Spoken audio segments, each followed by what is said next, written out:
Salutare dragilor! Bine ați venit la un nou video marca Torpedoul cu tutoriale. Astăzi vă arătăm cum se montează cârligul pe Dacia Logan sau Sandero.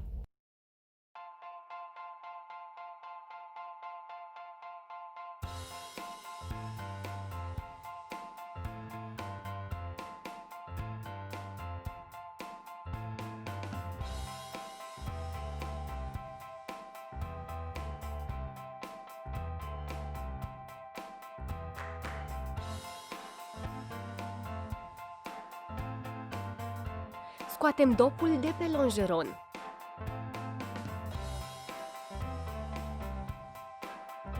Apoi perforăm cu șurubelnița. Câte 2 găuri pe fiecare parte.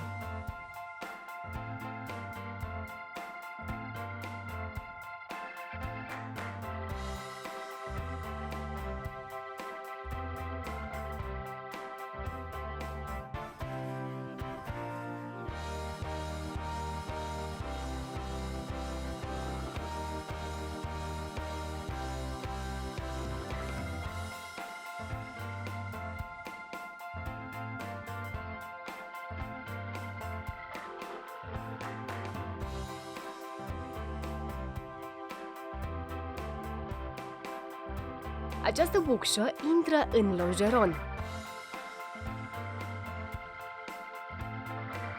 Prinderea cârligului se poziționează la interior.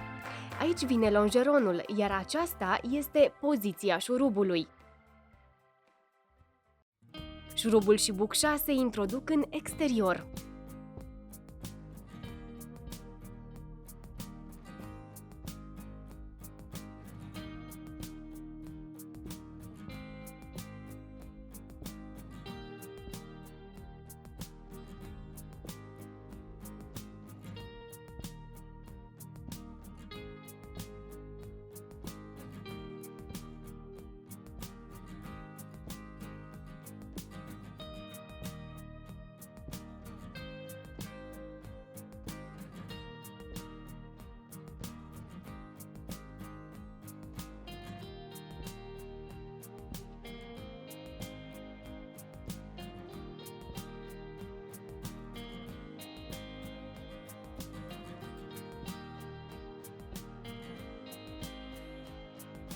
Cârligul nu se poate monta fără a da bara jos, deci să dăm bara jos.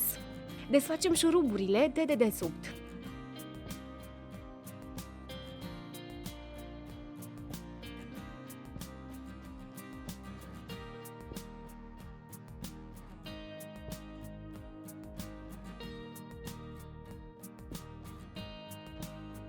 Acum lămpile.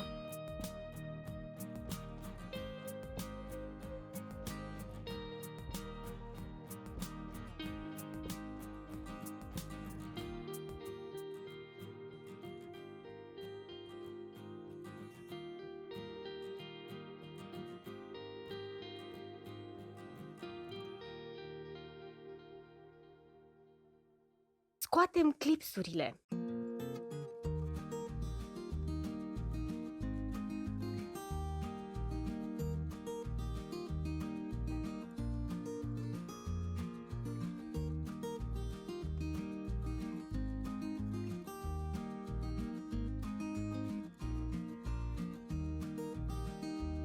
T30 pentru șuruburi.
Scoatem becul de la lampa de număr.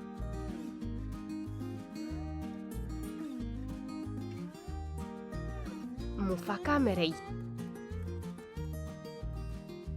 și mufa senzorilor.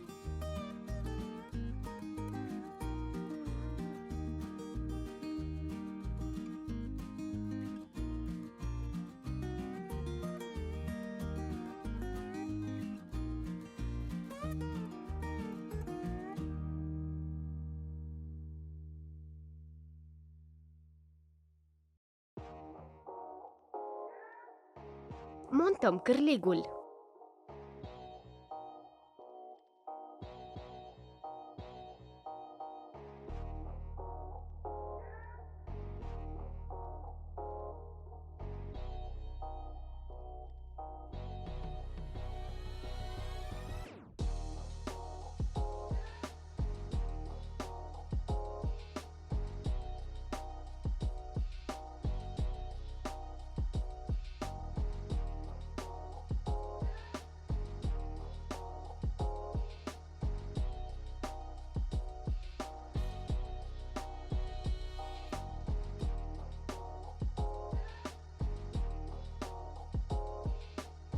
Punem piulițele.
Cheie de 17.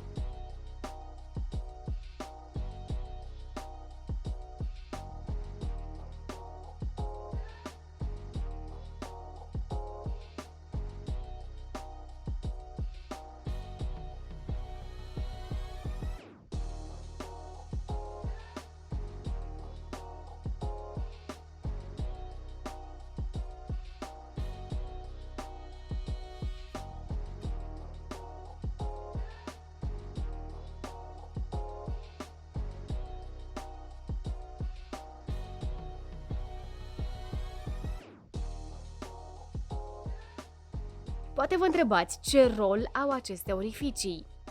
Când închideți portiera, pe aici este eliminat surplusul de aer din habitaclu.